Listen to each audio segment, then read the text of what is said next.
It's just a huge honor for me today to be podcast interviewing Dr. Evan G. Rubensteen, DMD, MS. He grew up in South Florida, graduating from MAST Academy in Key Biscayne. After high school, he attended NYU for college, double majoring in political science and religious studies while serving multiple terms as class president. From there, he went to Harvard University and obtained a fellowship to help impoverished children in Guatemala. Enjoying his work with children in the warmer climate, he decided to pursue a career in orthodontics and completed his residency and a master's degree at the University of Florida.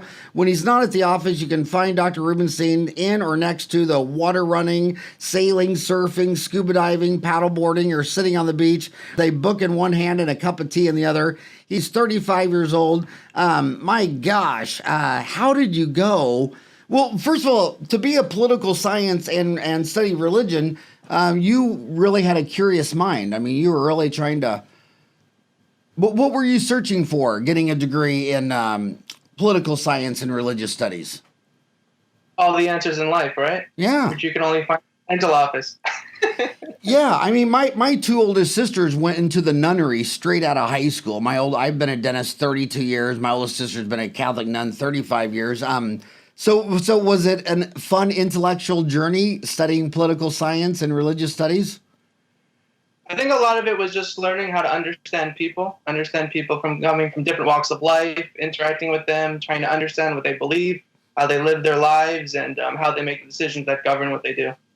I also think that one of the things that educated me and my four boys the most is, I've lectured in 50 countries, and I drug my boys, at least 3 or 4 of them, to 25 to 50 countries, and seeing how other people live. It's kind of like the common denominator. You have this complex life in Miami, and then you go to Guatemala, and you say, well, what's the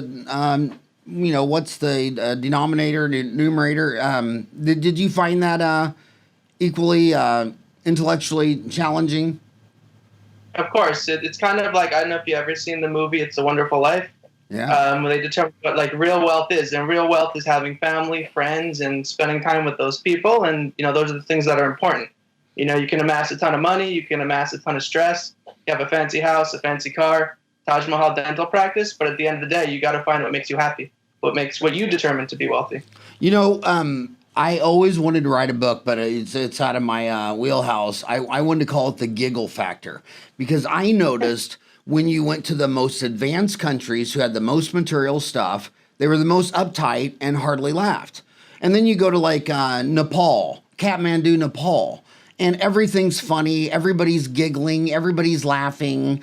And, I remember, I'll never forget at night, they turned off the country's electricity because they have to import all their coal and oil. So you just turned it off, and you just saw the whole city of Kathmandu turn off.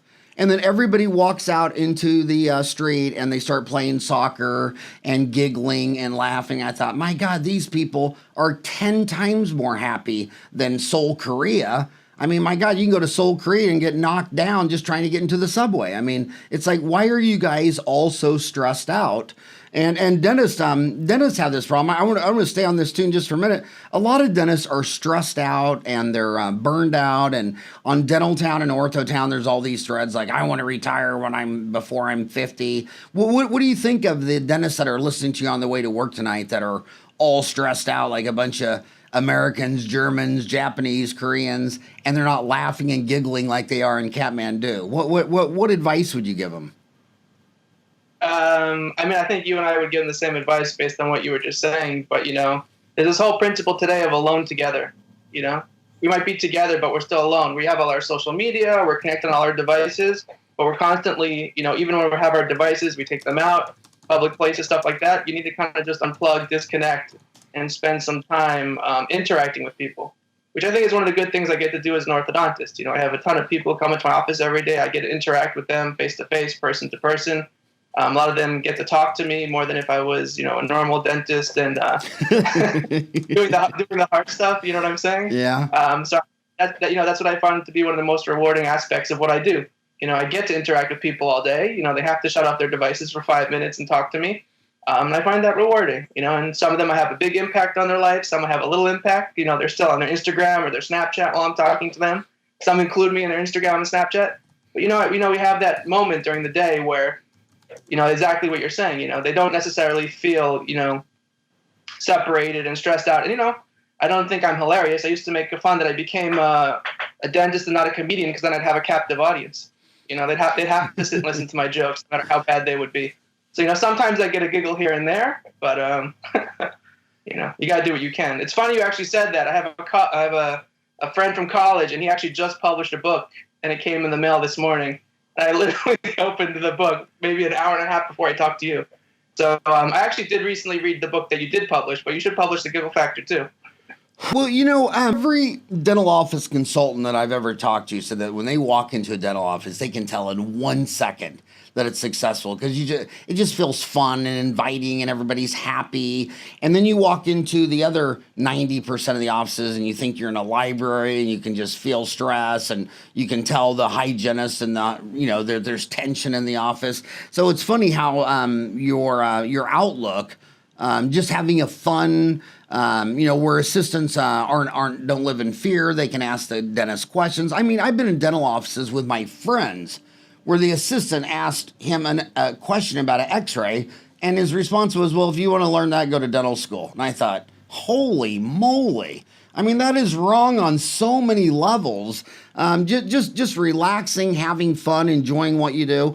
You're in one of the most controversial specialties there is. I mean, the ADA just announced their 10th specialty with anesthesiology. So there's 10 now, but yours with Invisalign, Smiles Direct Club, straight to the consumer orthodontics. What is your outlook on that? Because you're in Miami, which is extremely progressive. I'm sure Smiles Direct Club will do well down there. What are your thoughts on that? Do you think of it as fear, or is it a non-issue, or what are your thoughts? So I mean, I have one of the Smile Direct Club scan centers not too far from me. I'm in a super saturated area. Probably one of the more saturated in the country when it comes to orthodontists, dentists too. But I do think that segment is probably going to grow. To be honest, most of my colleagues down here, when we talk shop, ortho shop, we're not seeing that much class 1 crowded cases. It's usually the GPs that are doing those. So I think that to our benefit, to the orthodontist benefit, I think as more and more of these cases, the general dentists aren't doing them as much. They're going to try to fight kind of what's happening with Smile Direct Club and all these other companies a lot better than we would be able to, because obviously they have more numbers and a lot more vocal than a bunch of orthodontists that might seem a little bit more self-serving. I know there's plenty of cases, and I'm sure you've seen some cases too, where people are doing these do-it-yourself aligners and they're not getting the results that they want, and they're causing periodontal damage, other problems, all that stuff. And I think it's just like everything else. A lot of stuff in dentistry and orthodontics is very cyclical, and I think that it's probably going to be here to stay in some degree. But exactly to what extent, I don't necessarily have the answer. You kind of have a choice, right? You can stay in the maze and keep going through the maze trying to find the end, or you can kind of just give up. So, you gotta, if you're going to be in the rat race and you're trying to find the cheese at the end, if the cheese gets moved, you got to keep finding that cheese, or you're going to kind of starve there. So, it's something else. It's another obstacle you don't really expect to see when you go to dental school or residency, but you got to adapt, you got to do what you got to do and keep moving forward. So, the macro numbers that I keep reading is, the United States has 230 million people, and 4.5 million of them are currently in ortho. So there's got to be tremendous upside. I mean, what is 4.5 divided by, 324 million people? I mean, don't you think there's a lot of upgrowth in ortho? Oh yeah, I don't necessarily think that the number of cases we do is going to substantially change. I think what I'm kind of hinting at, the complexity of the cases that I do is very different from like the bread and butter of orthodontics maybe 10, 15 years ago. I don't have a lot of simple class 1 crowding. I do a lot of ortho-perio. I do a lot of, prep for prosthetics. I do a lot of, severe class 2, severe class 3s. If 1 or 2 a month, a simple class 1 case find their way in my door, I'm surprised, The cases you just mentioned were a lot of adult cases. Do you see downward pressures on the adolescent cases? For sure, there's downward pressure. I mean, a lot of that also has to do with there's not a lot of I mean, there are, but a lot more of orthodontists are kind of going into the corporate model, or they're going into 1 day a week or 2 days, 3 days a month in a GP practice. So a standalone ortho office has to differentiate itself a lot. You know, honestly, my practice is about 60% adults, 40% kids. So like I said, my practice just kind of tends to be more towards adults. Like you kind of hinted on, we have a fun office. We have a pretty fun office. We definitely have a kid-friendly office, but, you know, you don't walk into my office and there's not like, you know, Barney the Dinosaur or SpongeBob all over the place. You know, you can feel comfortable here if you're a teenager or if you're an adult. You know, I kind of think that kind of sets us apart a little bit too. The other thing also is if you look at a lot of the demographic reports, you know, and you're alluding a little bit too earlier when we were chatting that I'm just a child at 35. But, you know, a lot of people my age are putting off having children. They're putting off buying that home. They're putting off doing a lot of those, you know, normal things that would happen in their mid to late 20s. So the amount of kids, if you look at the demographic reports that are being born, is also going to decrease. So the amount of children seeking orthodontics, I think, is going to decrease over time. You know, the number may stay the same, but as a proportion of the population. And I think that there's going to be a huge, huge push in adult orthodontics. Huge. Yeah, and matters of, you know, they always say that if you make the economic decision with your brain on the S&P 500, it's about a 5% profit margin. If it's a decision you make with your heart, like choosy mothers want GIF for their children, it's about a 15% profit margin. But if it's below the belt about beauty, reproducing, having offspring, you know, it's like 35% profit margins. And I just see the beauty market just, I mean, it's just growing hand over fist. I don't see it slowing down. And you're right about the kids. You know, when they talk about student loan debt, the ADEA is saying that the average graduate comes out with $285,184.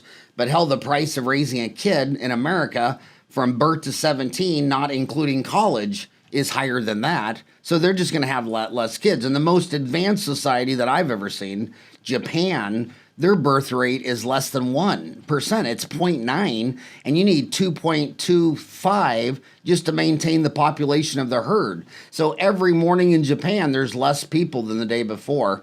So it's a weird market. So is your relationship with Align technology? Some people, some orthodontists didn't like the fact that they started their own stores. Some of them, Align technology owns Invisalign and iTero. Some of them have the iTero and only do Align technology. Some of them wanted a more open system like BioLace or 3Shape with their oral scanner. Are you doing Invisalign? Do you use the iTero? Do you use a different intraoral scanner? So yeah, so I live in the Invisalign world the same way some people live in the Mac versus PC world. You know, the thing about Invisalign is they have a great product. Their product works. You know, as long as the patient wears the trays. The other type of aligner systems, they're great for more simple movements and stuff like that. But if you have a lot of case complexity, unless you're sitting there doing the setups yourself and you have either an in-house lab or someone who's really going to do those, you know, trays for you, they really have the product that these other companies that are, you know, our AAO is coming up in at the beginning of May, where there's supposed to be a lot more aligner companies releasing products and stuff like that. But right now, you know, they're kind of the people who have, you know, the product to beat. You know, the other products just aren't out there yet that can do what they can do. You know, and they've also treated, what do they say? I mean, millions upon millions of people. You know, so they have a consistent product, and the product is consistent. I mean, you can love it or hate it, you know, but if you want a consistent product, it's like you go to McDonald's, you know what type of hamburger you're going to get. You know what you're going to get out of Invisalign. So I think there'll be a lot more on the field. I think a lot of that's going to change. I think a lot of people are buying the 3D printers and trying to do stuff in-house. But my cases are a little bit too complex for that at this point, unless I'm going to spend a lot more of my, I guess I could say, leisure time or personal time setting up a lot of this stuff myself. And the Invisalign product, it works in my hands. You know, just like there's some things that work in other people's hands better. That's kind of where we are right now. What do you think about Invisalign versus ClearCorrect and others? Do you feel that the technology in the Invisalign, in the polymer and making the clear aligner is just really like a Mercedes-Benz, and a lot of these other clear aligners are more like Chevys, Chryslers, and Fords? Or what do you think about that? For me, when I kind of draw the line at 20 aligners or less. You know, if I think a case you draw the line at aligners. Oh, okay. I'm picking a random number, but like if I think a case is going to be like 20 aligners or less, I think that serves well for people who are doing like in-house aligners or using their dental lab or using some of these other systems. When I have like, molar uprighting, or I'm trying to fix some roots or closing some space or doing those type of things, the Invisalign product and just the way it works with, I can have as many refinements as I want and all that stuff. It just, the case is just finished with the least aggravation for me. You know what I'm saying? It's not the other. I don't necessarily know if I agree that it's the plastic or it's this or that, because obviously, like, I don't necessarily always use the optimized attachments they would recommend in certain places. I use my own, clinical protocols and stuff like that. But overall, as a product, it just serves its purpose. A lot of the other clear aligners like ClearCorrect are probably going to try to be lower price point than Invisalign. I assume Invisalign's going to say we're the Mercedes-Benz and all these other ones are going to be less cost. Does that play into your mind about what you're using, or is the aligner tray cost not significant enough to overcome the attributes you just mentioned? Basically, so like the cost for me happens at about 20 trays. And so if my dental lab does it, or if let's say I use ClearCorrect, like if I use a different aligner company other than Invisalign, pretty much at 20 trays is kind of where it differentiates. Because at 20 trays, I know I'm going to have at least one, if not two, refinements, which are going to be another 14 to 20 trays. So at that point, if I'm paying per tray, it's worth it for me to pay a little bit more on the front end to have the peace of mind that if I have to keep ordering more trays and do more refinements, I have it all in one package. And when you say you're 60% adult, 40% kids, does that mean that you're 60% adult and they're all doing clear aligners, and 40% kids you're doing a fixed ortho? I would say of the adult, it's probably 50-50. Clear aligners versus traditional braces. Wow. And what about for kids? For kids, I would say maybe 5 to 10% clear aligners, if that. It's much less for kids. Much less for kids? Huh. And when you're doing Invisalign, are you using the iTero scanner? Yeah, iTero scanner. Like Patterson, they have a brand new Sirona Prime scanner, but Invisalign doesn't accept it. Do you think Invisalign is only going to accept iTero scans since they own iTero, or do you think their format will open up and start taking scans from all kinds of companies? Well, considering it opened once and then closed, I don't know if I think it's going to open again. They were accepting the scans from the Trios for a while, and a lot of people bought that Trios 3-shape scanner, and then they had to buy the iTeros. So I don't get insider information from Invisalign on that end, but they sell a product. It's in their interest not to open it up to other aligners if they want to move their product. I don't know necessarily what their margin is on each of these iTeros, but I'm sure it's pretty good. Yeah. Well, Invisalign started opening up their own stores, and then that got in a lawsuit with Smiles Direct Club. I wonder, I wonder if down the road they'll try to revisit their own stores by redoing their contracts with Smiles Direct Club. I don't exactly know what the final decision on the arbitration, but I think that they're locked into like 2022, I think. So I would say probably some point after that, if not sooner, they would do it. So when you have Smiles Direct having their own stores, Smiles Direct, Invisalign tried it. They had to close them down. They'll probably revisit it. Is it harder for you to market to attract new patients when you have such sophisticated DSOs advertising and with full-time people doing this? To be honest, I'm more concerned with SDC and Smile Direct Club and Invisalign's marketing power than the DSOs. I mean, you like to talk about this too, but a lot of this DSO stuff is cyclical. Like a lot of people come in, they put all this money to it, they get this hedge fund money, they try to do really well, then they have to manage dentists, which is like one of the most difficult things to do in the entire world, and then they slowly start to fall apart. I got a giggle there. They start to fall apart because, you can manage people, but managing dentists, dentists are the subset of people that think they know everything about everything. They're dealing in a profession of millimeters. And how are you going to talk back and forth with them over this and that? So I think that's very cyclical. I think the marketing behind, Invisalign and Smile Direct Club, that's much more difficult for me to compete with. And even my Google keywords have skyrocketed in my area for certain things, even over the past year and a half. And for me, it's always a trade-off of what's my acquisition cost per patient. Is it worth it for me to compete against these cases? So the problem is, you know, when I look at the cases that were coming in for certain of these keywords, right, these were simple class 1 cases that were then the price that people wanted to pay for that type of treatment was either small direct club prices or, you know, less than what I would normally charge for that case, because that would be a slot in my schedule that wasn't filled with a more complex case, even if I could finish that case in slightly less time. So the cases that were coming in from that model were a little bit more, you know, the cost per acquisition was much higher as a percentage of my collections.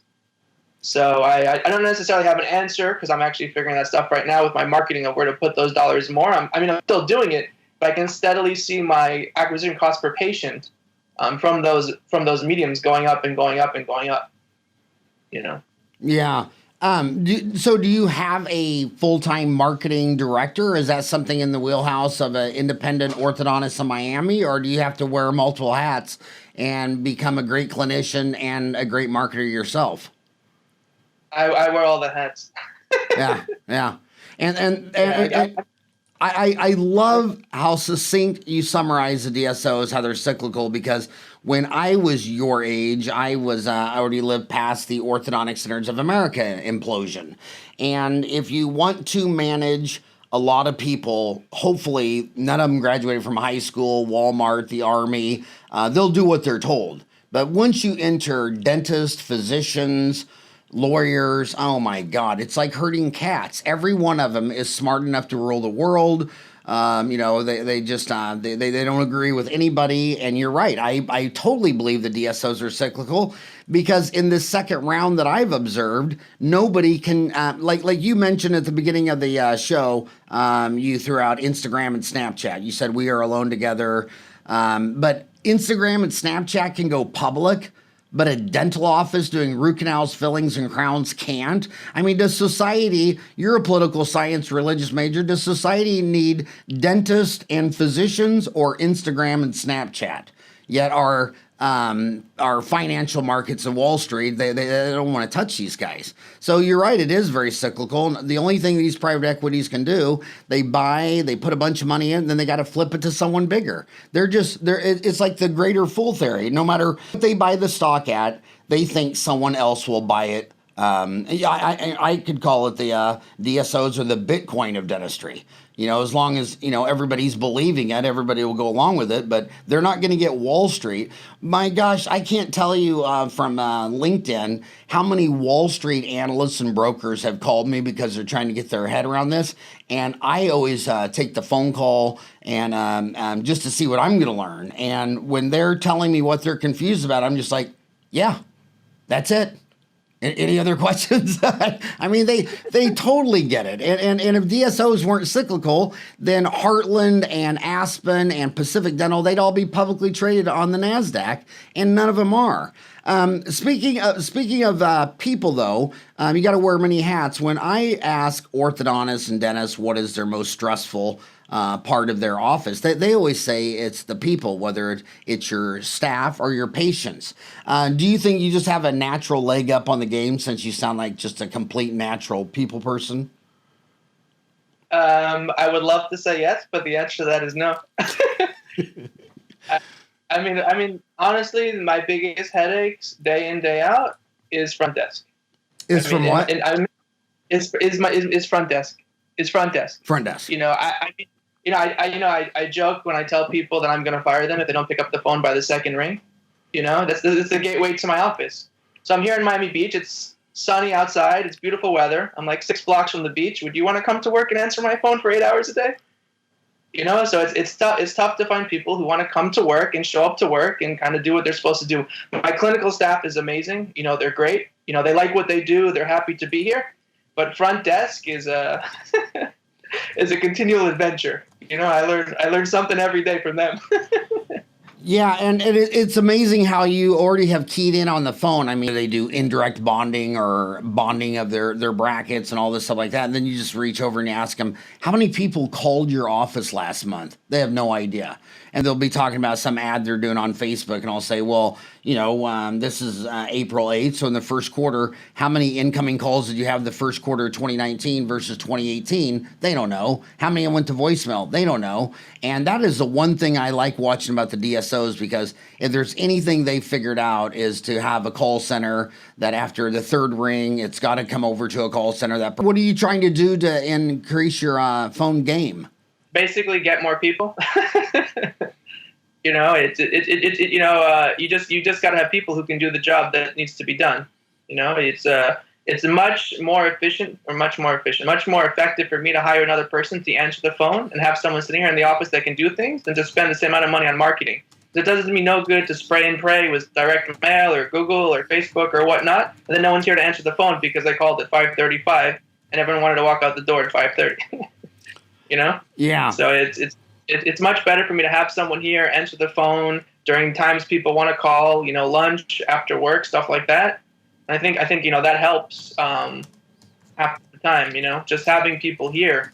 I'd love to have a call center, but I just have my one little office here. It kind of doesn't pay the bill. It's not going to pay the bill of having a super efficient call center. So what software are you running your dental office on? I use Dolphin. We do have like a server. Dolphin management. We have like we have a server and all that stuff. We're not in the cloud yet. I'd love to go to the cloud in the foreseeable future. But I think that type of stuff makes sense when you have more offices. And it also has kind of a pro and con for me because I do like to disconnect from the office. And if I could log in remotely even easier than I do now with, like a remote login, I would do a lot more stuff out of the office as well. And I wouldn't disconnect as much as I probably should just for my, own well-being. So it has its pros and cons. There's a little bit in that decision to keep server-based versus going to the cloud, more than kind of just a functional thing for the office. There's also limits in Miami Beach. I mean, the internet speeds here and stuff like that is also more limited. But in the future, obviously you're going to be like everyone else. We'll be in the cloud and all that fun stuff. In your your software, can your patients go to your website and schedule a patient direct, or do they have to talk to a human? No, they can schedule an appointment directly through our website. And they can't schedule like a normal wire change appointment, but any new patient that wants to come in can schedule an appointment and do all of the stuff they need to do through the website or through links we email them, stuff like that. And is that because your website can link, because Dolphin management software allows that to happen? I mean, do they got some plug-in that... So they do have some plugin that allows. So you were making fun of me that I wear many hats. So I also built the website for our office. It's www.miamibeachorthodontics.com if any of the listeners want to check it out.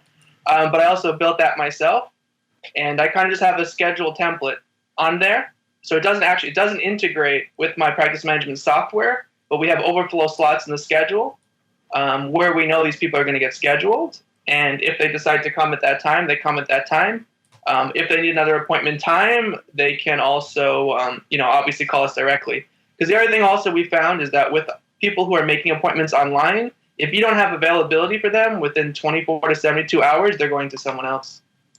You know what I'm saying? Like, even if there's no slot in our schedule for 48 hours, we're still going to try and see that person for a consultation, for a new visit exam. Because if we push them out a week, they're just going to go to another website where they can schedule something sooner.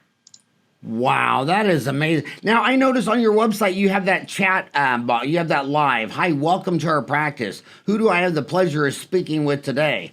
And I'll just type in Howard Farran. Do you think what do you think that does to the overall effectiveness of your site? Like if you didn't have that live chat streaming and 100 people land on your website, how many do you think would convert and call your office? And what do you think this live chat does to your website conversion rate? So I don't think it makes a big difference to our conversion rate. What it does is it actually helps my SEO, right? So the longer someone spends on my webpage, the more that, like the stickiness of my webpage, the more that helps my ranking, and the more it helps me kind of move up the Google ranking, and, kind of is a circular kind of thing. Just basically the more time people spend on your website, the more the algorithm thinks your website's helpful, and the higher you're going to be consistently ranked. So there's that, and there's just the other thing that everyone has a chat function on their website today.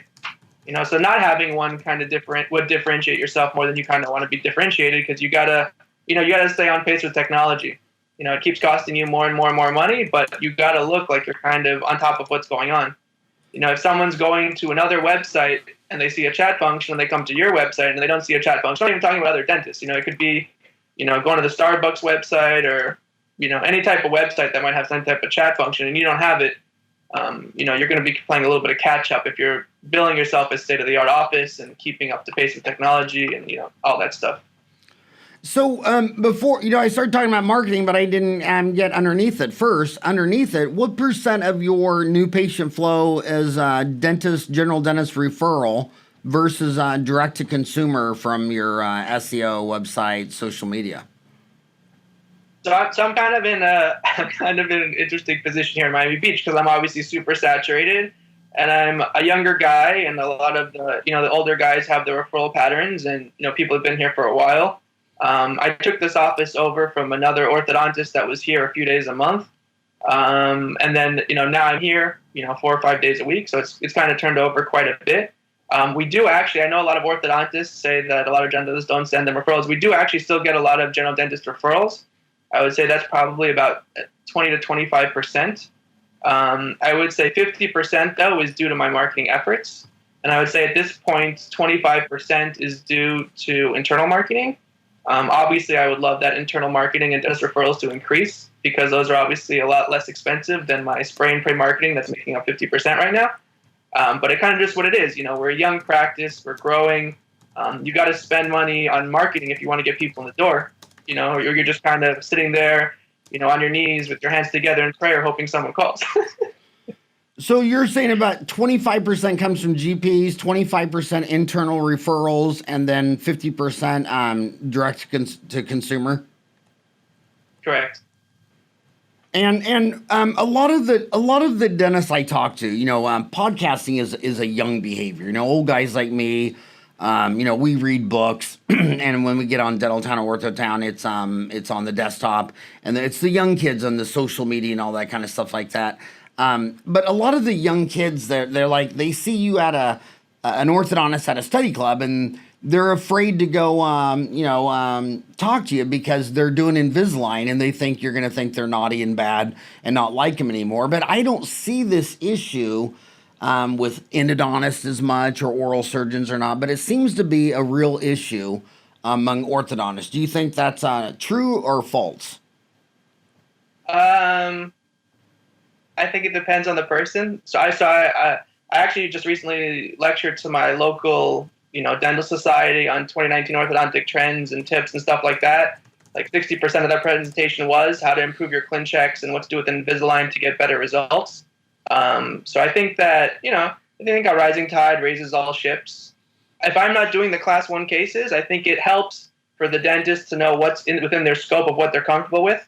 I think most general dentists can easily treat a class 1 case with Invisalign, but I think they could also finish that case in 6 months versus a year, increase their profitability, and there's things that they can do to improve it. So if they can see, well, I can finish this case in 6 months and do this, why am I wasting my time with this class 2 case when I can send it to the orthodontist and I'll just keep all the class 1 cases for myself, which is kind of what I'm seeing, So I'd rather be the guy that they call when they have a problem with their class 1 case, or if they try to do a slightly class 2, and they throw me a bone here or there and send me a couple cases, versus, oh, this guy doesn't want to help me. I'm just going to do as much as I can myself. And, he doesn't care about the other dentists here, which, and, in my case isn't true. Like I said, I think that it's important to educate other people. And, I'm sure you feel too in your practice too. There's things that you feel very comfortable doing, and you could get more education to do those things, but there's some things you like to do in your practice more than others, and same thing for most people across the board. So if people like ortho, I have plenty of GPs that come over, we'll get lunch, just go over some clean checks, do stuff like that. I have other orthodontic buddies that would never do that, but that's kind of why, a lot of people say they don't get as much referrals from their general dentist as they used to.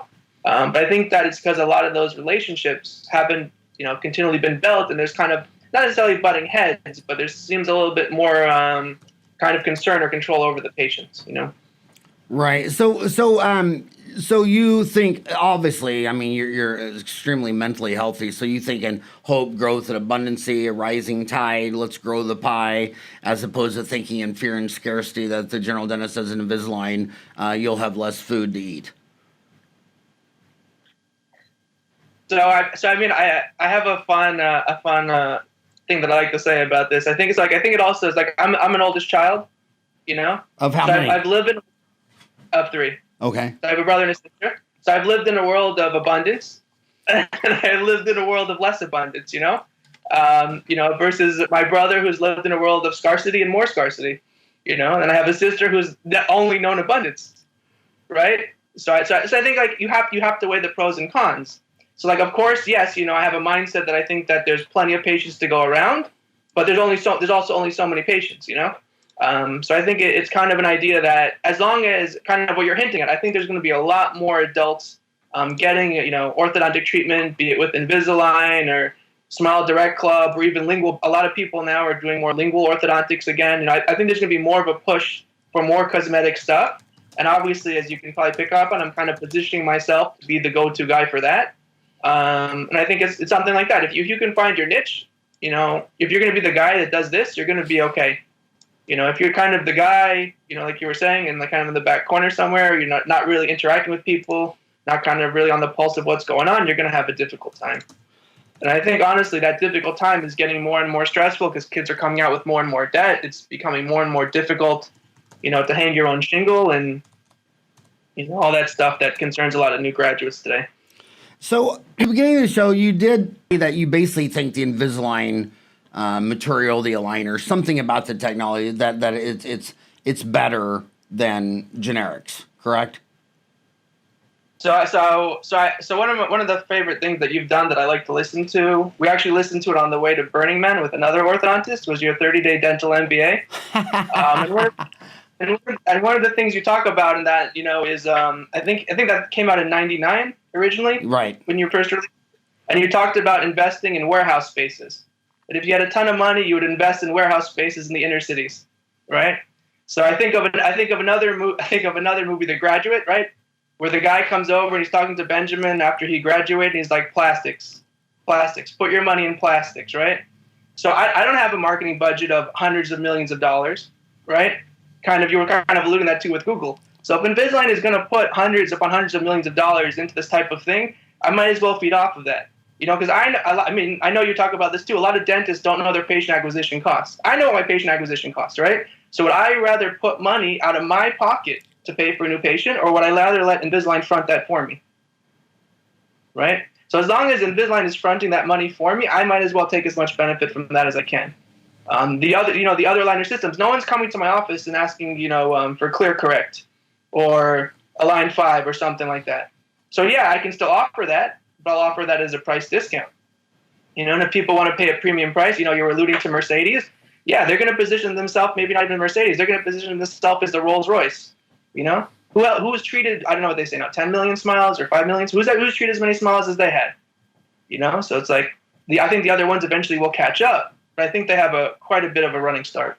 Yeah, I think it's the biggest brand in my 32 years after graduation. I mean, when I graduated, they already had Colgate, Crest, Listerine, all that. But Invisalign, no matter what country I lecture in, as soon as the waitress finds out you're a dentist, first question out of her mouth is Invisalign. And you're talking about Cambodia, Malaysia. Just these, places all over the world. Their brand is amazing. But so then the same question about fixed brackets. Is a bracket, or do you think some of these brackets actually can make you do ortho faster, easier, higher quality, lower in price, and more succinct? So it's kind of the same response I gave earlier. It really just depends on the case complexity. There's some cases that I know normal twin brackets, prescription they're going to finish beautifully in a certain amount of time, and I know other cases that they're just other brackets in my hands that are just going to finish a little bit nicer. I don't think it has to do with drinking the Kool-Aid with like this or that. But I do think some bracket systems, if you're going to use a self-ligating bracket or something like that, for some reason, they just finish a little bit better. So what brand do you use?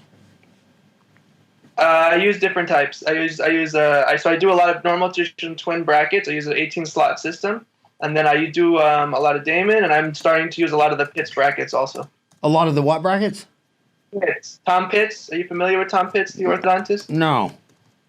He used to do a lot of Damon work, and he's basically just released a bracket system of his own.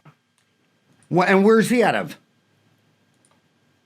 I want to say he's out of Las Vegas. Las Vegas, huh? He's been for a long time. Tom Pitts. One of the controversies on Dentistry Uncensored has been by oral radiologists that are kind of cringing at the routine use of CBCTs, while other people are saying, like there's endodontists who will say that a CBCT, a 3D picture of a molar root canal, is standard of care. Some are starting to say that in ortho. Do you think CBCT workups are the standard of care in orthodontics, or do you think that's overkill? I think standard of care is a kind of sometimes a good term to use and sometimes not a good term to use because it can get you into a lot of legal battles. I do think that the imaging and basically just the diagnostic information from a CBCT is light years ahead of what you would get from a PANCEF. Like you just can't argue that. There's just not much to argue with that. A lot of orthodontists are doing a lot more stuff now for regard to airway and things like that. I think if they continue to go on that path, just because another reason to do a palatal expander or another reason to address, a retruded mandible or all this stuff, I think CBCT is going to play a lot more of a role in that. I do think eventually, I know you were asking me about scanners, I do think eventually we're all going to have CBCTs so that the scanner companies, either if it's in-house or through a big corporation, is going to want our root information to better move our teeth. The funniest thing to me is we take a scan of the teeth and we forget everything underneath the bone. Everything underneath the crown of the tooth and the bone, which obviously has a huge point in how we move the teeth in orthodontics. We're not giving them any information on, we send them a pano, but we're not really telling them the root looks like this, the root's like this, how are we moving the roots? So I think the aligner companies are going to get a lot more diagnostic information from CBCTs, and I think we'll eventually get there. The real problem with for taking it part of standard of care is if you take a CBCT, you have to read the whole film, right? And a lot of, I'm trained to read the whole film, but it takes me a long time. I can look at a pano for 5 minutes and I'm good to go. If I have to look through a CBCT, it's not 5 minutes. It's a huge chunk of my time. And when you actually take, for some reason, the state of Florida, when you take a CBT, if you send it out to someone else and they read the film for you, they can have immunity. If they miss something, it's still your fault. So until that stuff gets kind of resolved in the courts, it's just an additional liability for my office, and I'd rather just refer that out to the patients, with an impacted canine or with an airway or something where I'd want the CBCT. So let's talk sleep apnea. That was something when I was your age, no one ever mentioned it one time. And then out of nowhere, it became so huge that a lot of people started wondering if it's a fad. For a while there, if you fix your sleep, you wouldn't be short, fat, and bald anymore, and you'd look younger. And so where do you see obstructive sleep apnea now? Is it a big part of your practice, your diagnosing, treatment planning? So actually, my master's thesis was kind of on CBCTs and kind of coming up with a criteria from a CBCT if you can diagnose from it. And the patient's not in a supine position, right? So they may look great when they're standing straight in the machine, but the second they lie down, they have a problem. So unless you're kind of going to start taking CBTs with the patient lying down, if it's super severe, yeah, you can get quite a bit of diagnostic information from it. But most people that you would have come in your practice that, run-of-the-mill people that would benefit it, that have it undiagnosed, right now it's not giving you a ton of information. I do think with the growing obesity and other problems, stuff like that, I think obstructive sleep apnea is going to be more of a concern. I definitely see a lot more. I can foresee a lot more kids being, overweight and having problems and stuff like that. But the literature kind of is supportive, but I don't think it's supportive enough that it's changing the way I practice right now. Same with this new huge fad of laser snipping the lingual tongue-tied. It's just like pediatricians, they say, they just look in the mouth for 1 second and say you need to snip that, and it's really taking off faster than I think the research. What do you think of the lingual tongue-tied in the pediatric patient? I think kind of exactly what you said. I think it's becoming a fad now, so it's been getting done a lot more. But when I look at, I know parents who ask me, I say, when I was a kid, I had a class. In my class, there were 125 kids, and not one of us was tongue-tied. So statistically, it doesn't make sense that all of a sudden everyone's being tongue-tied unless there's some radiation in the water that we don't know about, and then we've got bigger problems than tongue-tied. So it's kind of like we were talking before. Like everything has its fad, everything kind of goes to the cyclical nature, and the hard part about practicing is kind of knowing what's actual reality and what's just kind of this like circle you're treading water in. So. Yeah, and the thing about the tongue tie is funny when you hear people talk about humans, it's like they forget how robust of a species it is. I mean, Homo sapien is basically 50,000 years old, and 108 billion of them have come and gone, and there's 7.5 billion of them alive on the planet. I mean, we're in the same level as cockroaches and ants as far as durability. I mean, it is amazing. It's Dentistry Uncensored, so I don't like talking about anything everyone agrees on. So I'm going to go right to one of the most controversial areas, period. It's extractions. Nothing so far has been controversial. What's that? Nothing so far has been controversial. We've been talking about Invisalign, some other. Well, the extraction deal, I mean, when you're my age, you don't ever understand so much why, but you do recognize patterns. Like in stock markets, like I don't care if you don't know anything about the economy, but I graduated from high school in 1980 when interest rates were 21%. It crashed in 87, it crashed in 2000, it crashed in 2008, and I smell it crashing again. Now, I can't see around the corner, but you recognize patterns. And one of the patterns that scares me with dentists is when they're extremists, like when they do not believe in extractions. And if their orthodontist recommended 4x extraction, they would just think, they would just put a spell on his practice and never talk to him again. You see the same thing with amalgam. Like when I talk to a dentist, I mean, I get it. If you just, your market doesn't want amalgams.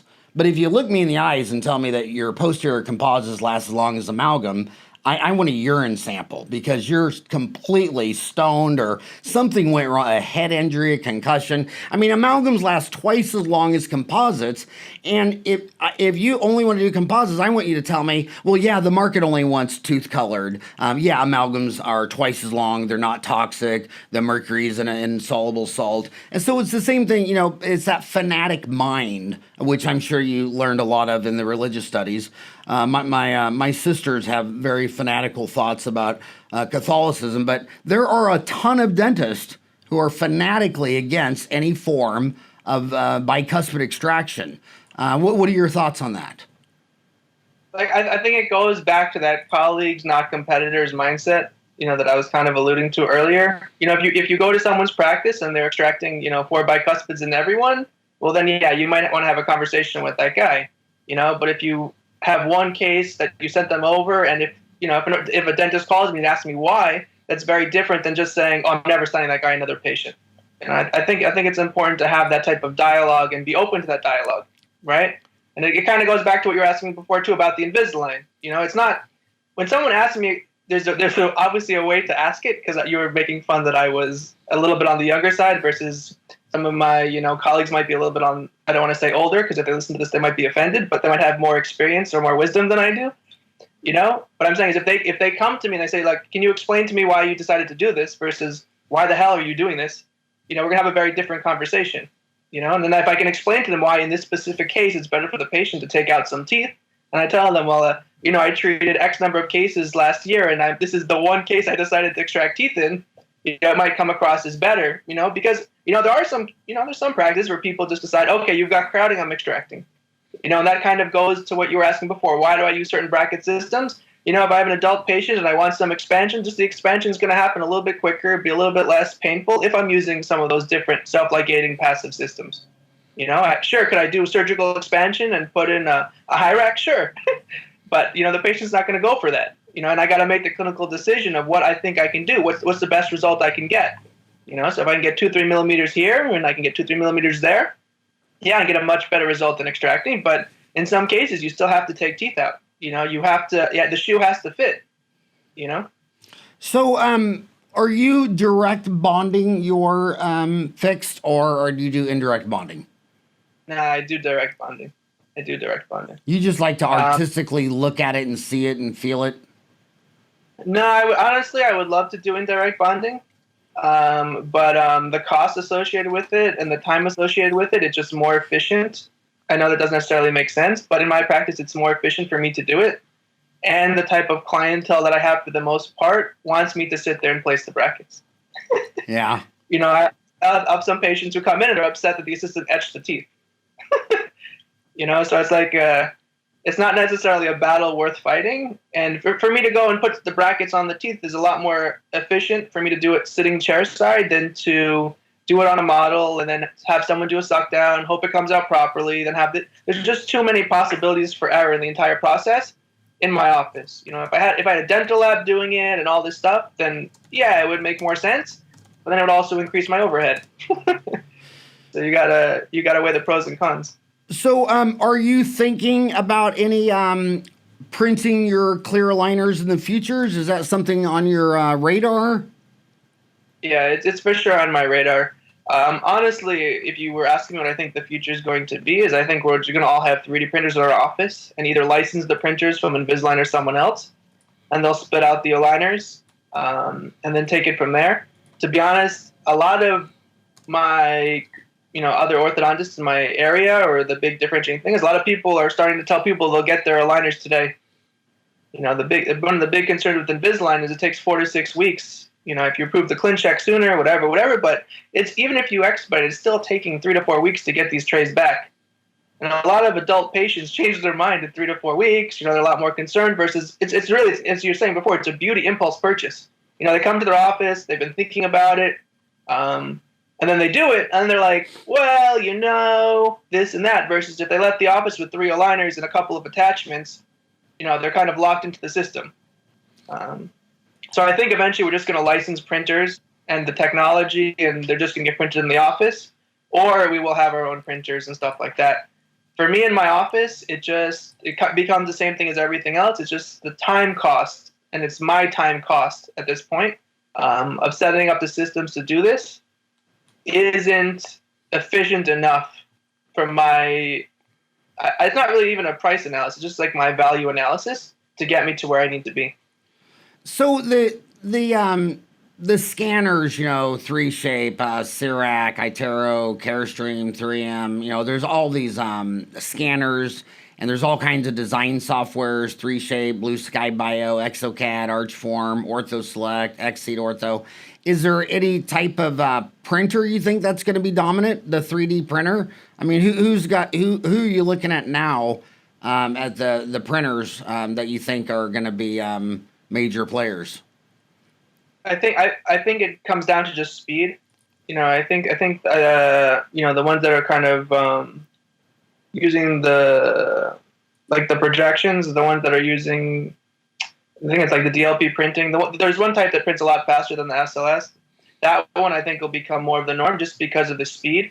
For making aligners, the quality, you could argue microns back and forth, but they'll all have eventually the same type of quality. It's really just going to come down to the speed and efficiency of printing and obviously cost. Any name brands of the printer that you think is going to be? I don't think. There's people who have the Jewel printer, they have the Formlabs printer, they have the Moonray printer. A lot of people have started also looking at that cheaper, the Anycubic printer. For ortho, the problem with the Anycubic one is the build platform is a little bit small. I'm kind of don't really have much to say on this because at the AAO there's supposed to be 2. Well, they actually already came out, but I haven't seen them yet. But Formlabs and Spintray have both released 2 new printers with a much bigger build platforms, and they both claim to have a lot quicker print times. But I haven't seen either of them in action yet. So I can't really say which one would be better. But like I said, it's kind of going to come down to whatever is obviously most cost efficient and the fastest. What is your, our big audiences are Dental Town and Ortho Town on these podcasts. What advice would you give? You just seem like a natural people person, politics, studied religion. You just seem like you really seem like a really cool guy. What advice would you give to general dentists and orthodontists to try to have a more healthy, functional relationship? With each other, or just with their staff? I think it's really important to disconnect. I think that you gotta realize that your office is going to be there. You have things within your control, things without your control. this myth of a stable dental office where like everything is going and all the systems work every day is non-existent. The day my office runs exactly as I want it to, I'm going to buy a lottery ticket. Because if I run the lottery once, I'll probably win the lottery a second time. You kind of just got to find a way to pick your battles and kind of what's important. And I think it's very easy when you don't have to speak all day when you're working to not think before you speak to other people. When you're working on patients, you're kind of talking to them. They're not really talking back. You're kind of doing what you got to do, and you're kind of in the group of things. Then when things don't go your way, you got to realize, or you should at least try to have a team that is trying their best. If you have a team member and they're not trying their best, you obviously have a completely different problem. You just got to realize that most of the people around you are trying to do their best, and if their best isn't good enough for you, then you have a different problem. You got to kind of figure out why their best isn't good enough for you and manage your expectations. Otherwise, you're going to be perpetually disappointed.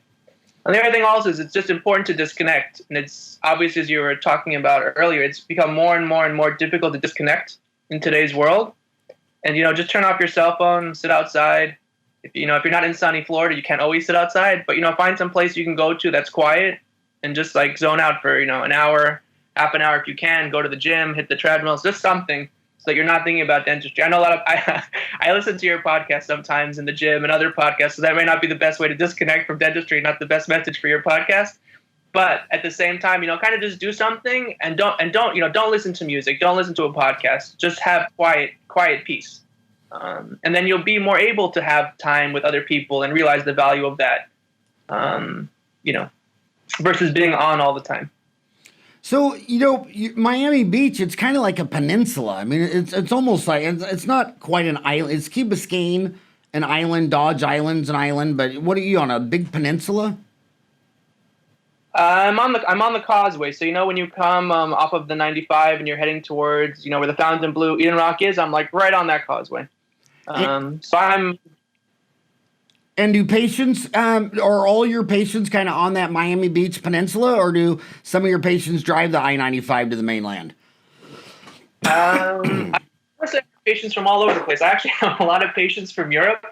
And this is actually another reason I use some of those different bracket systems, because you use a normal twin bracket and you have an elastic high on it, you got to see that patient, every 4 to 8 weeks. If you have some type of self-ligating brackets, you can have these patients cook for 3 to 4 months between appointments. So I have some people who fly to see me from Paris and parts of Spain, which is always nice. But, I have patients come to me from Fort Lauderdale and South Miami and stuff like that, too. I would say probably, actually, I know I don't have to say, 65% of my patients do live within 5 to 10 miles of the office. And about 35% don't live within the zip codes that I know, because the zip codes we target with our direct mail and stuff like that. I have about a dozen patients that fly between 1,000 and 2,000 miles to see me, but they're all family members, and I have to even buy their plane ticket and give them free dentistry. So I don't like those traveling nets. So you must not believe in global warming if you're so young and you bought in Miami Beach. I mean, if you believed Al Gore, who also bought a house in that area, wouldn't your practice be underwater before you're my age? I'm on the 3rd floor. I got a good 27 feet. Well, do you see people concerned about it down there? I mean, you see wall-to-wall construction of condos on the beach. So Wall Street is obviously loaning the money. They wouldn't loan money to build a condo if they thought the ocean was going to rise a meter and they'd lose their investment. Yeah. Honestly, the big thing down here is that I know you guys don't really need hurricane insurance out there in Phoenix. But obviously my wind insurance here is astronomical, and the flood insurance in a couple of years is supposedly no longer going to be federally subsidized. So when the federal government, or basically the state government, stops subsidizing this insurance, it's going to be a nightmare for people who have low-leveling property in flood zones. So if you're looking for time to buy a place in Florida, it may not be the time to do it yet. Wait to see what happens with all that stuff. I think it's obviously going to be a problem, but like you said, there's no way people are going to invest tens of billions of dollars here, and there's not going to be some type of solution that gets developed. Do you know why the buildings in Manhattan are called brownstones? Because the stones are brown? At the turn of the century, there was a huge problem, right? What were people using for transportation at the turn of the century? They were using horses. And these horses that were going uptown and downtown were, going number 2 all over the place. And they used to basically broom all that stuff at the side of the buildings that would turn them brown. Or they would paint them brown to kind of hide some of that staining. And then the automobile came out, right? And now with the automobile at the turn of this century, we have another problem. So it's gonna be, there has to be some type of development that's going to solve it, because like you said, there's just too much money sitting here. You know, no one's going to let $1 trillion go underwater. I don't believe it. Right. You know, if you do, then you should be shorting all that stuff, because there's no financial instrument that doesn't have its tentacles in these low level, in this Miami Beach area. You know, there's just more and more money coming. So I mean, yeah, they're building up the seawalls. They're going to raise the streets. They're going to do all this stuff. We actually had a day where one of the storm pumps failed, and the flooding was pretty bad here in Miami Beach. But it's like everything else. People adapt. People will do what they need to do, and I mean, obviously, it's going to be a serious problem, but I think things will develop and things will change so that we can better compensate for what's going on. So I only got you for a few more minutes. You have to run around. You're looking at your schedule. Fast braces. What comes to your mind? Do fast braces really work? And I mean, in what sense? That they're faster. Have you checked out fast braces? Yeah, I mean, I've never clinically done a fast brace case. You could tell patients you have fast braces. It's just case choice. You could choose a case that should take you about 2 months to finish, and it finishes in 6 months. Is that still fast? So it just kind of depends what you're using for your criteria. Even like some of these clear aligner companies in their advertisements, they'll say we finish 3 times faster than braces or 10 times faster than braces. Are you really finishing 10 times faster on a case by case basis? Where's been your study design where you've actually tested this? I haven't seen any not even long term. I haven't seen any randomized control studies going on with these different systems versus traditional systems and seen a big result. Last question. Again, looking at the 10 specialties, I mean, when you go into any of these dental schools, they got endodontists teaching you everything they know about endo and molar endo and all that kind of stuff like that. But the general dentists, they come out of dental school, they really weren't taught ortho. And then they end up going to a lot of orthodontists don't cater to educating dentists on ortho. Like the only board certified orthodontist I know of in America that teaches general dentists is Richard Litt out of Detroit and Harry Green right here out of the great state of Arizona. So they end up taking a lot of things like 6 month smiles. First of all, why do you think endodontists every weekend in America are lecturing to general dentists on how to do molar endo? Periodontists, neurosurgeons are teaching them how to place implants, but there's no orthodontist teaching general dentists in America. In fact, if you talk to meeting planners, because I've lectured at a ton of meetings, they have to get orthodontists outside of America, to come from Canada or Australia or New Zealand, because local orthodontists just won't do it. Why do you think that is? And then you think that's good for the patient when they have to go learn from non-orthodontists? I think there's a bunch of different reasons why. I mean, I may think of a few, I may forget a few while I'm going through kind of the list in my head. But I think the first thing was what you said, is that they have very little training in dental school. So it kind of depends a lot where you went to dental school, if you were even exposed to it. I think for a long time, dentists shied away from doing it. I think in Florida, one of the main reasons people would get sued, I don't remember up until what year it was because they were doing orthodontics and messing up cases. And that, I'm not saying that those people did something wrong. They weren't trained to do it. But one of the main reasons to get sued was because you did something wrong with orthodontics. So that also, I would say, scared some people away. Something else is that it's kind of a big ticket item.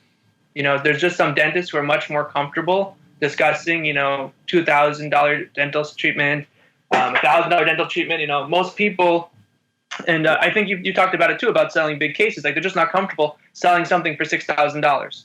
And a lot of the systems in place to pay for that, the payment plan, stuff like that. Like people walking in paying that type of money didn't happen. I think a lot of that has changed though over the past 10, 15 years. I think that's why a lot of people have been getting into it.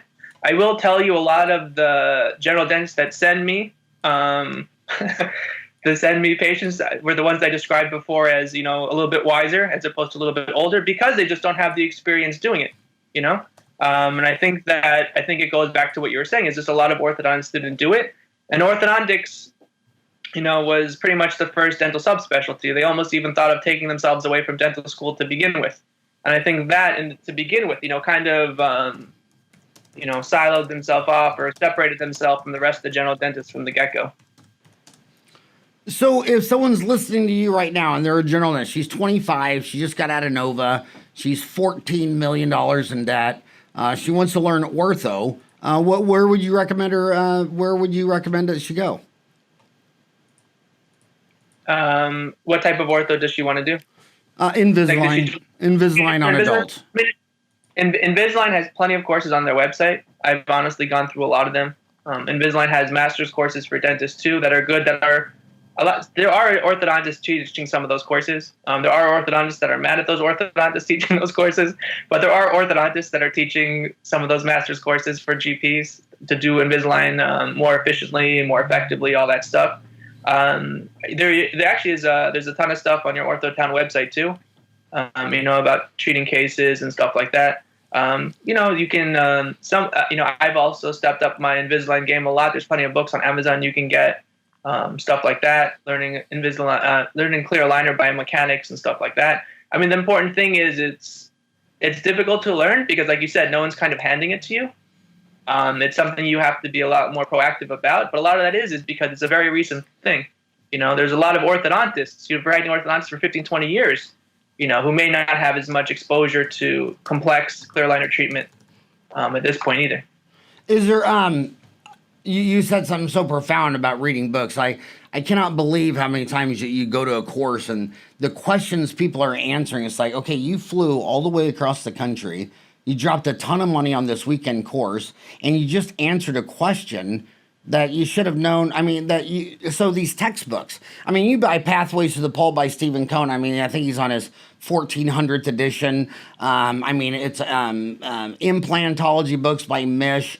I mean, they're just, God, all leaders are readers, and you can get a book, and they're like, well, that book's like $275. I'm like, your plane fare to this course was $400. Is there a clear aligner book that you like, that you recommend?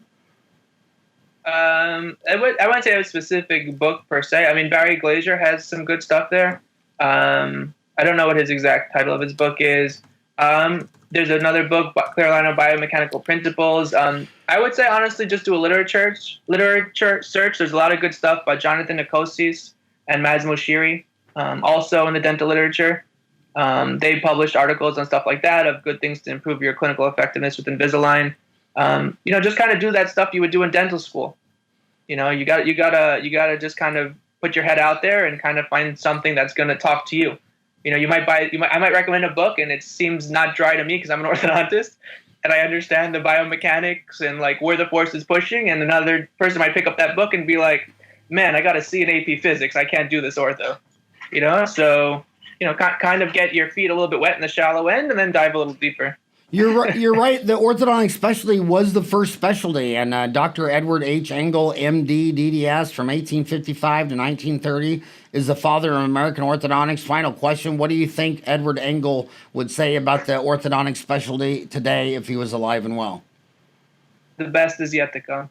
Nice. And what would you say to someone at Nova? We get this question on Dental Town all the time. They're a senior, and they don't know if they should graduate and start going or go on to graduate school. What would you say to that young lady if she was 24 and thinking about going into an ortho residency? So that's a very complex question because the amount of debt these students are coming out with today. I did a couple seminars at the University of Florida on transitioning from residency to clinical practice. So there's a big difference between doing what you love and learning to love what you do, right? So a lot of these talking points people today will talk a lot about only do what you love, only do what you love.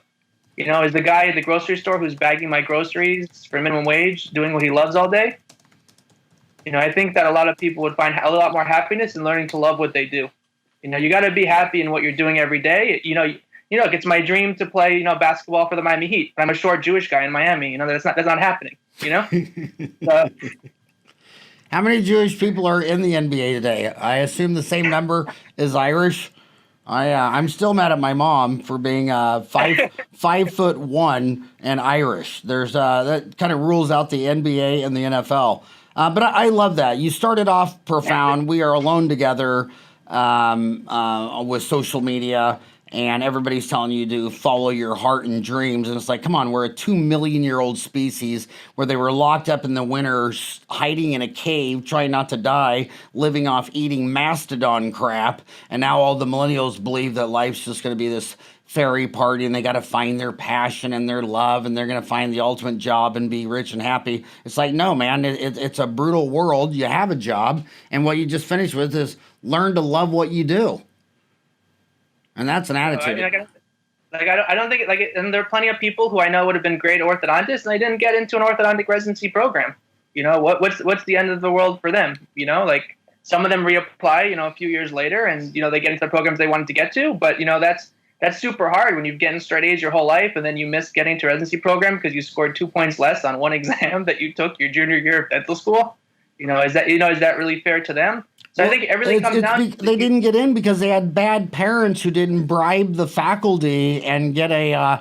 you hear about that dentist in UCLA that was given all this money to get his daughter. I mean, can you imagine what it's come to? And I'm sure if you ask 100% of kids, would you rather dad give $100,000 to bribe UCLA to let you in? Or would you just want the $100,000 and say, screw college? What would every kid take? All day, $100,000. Oh. I would still take it from my dad today. Hey, man, I love your energy. I called you to come on this show. You didn't call me. I'm a big fan of a lot of the stuff that you've done. I know it's busy. It's on a Monday morning. Evan G. Rubensteen, DMD. He's an orthodontist in Miami Beach, Florida. If you're one of my homies and you're in that Miami Beach, Florida area, go over there and start referring patients and be his friend. I don't think you're going to find a more fun guy to chill with. Thank you, Evan, so much for coming on the show today. Thanks for having me as well.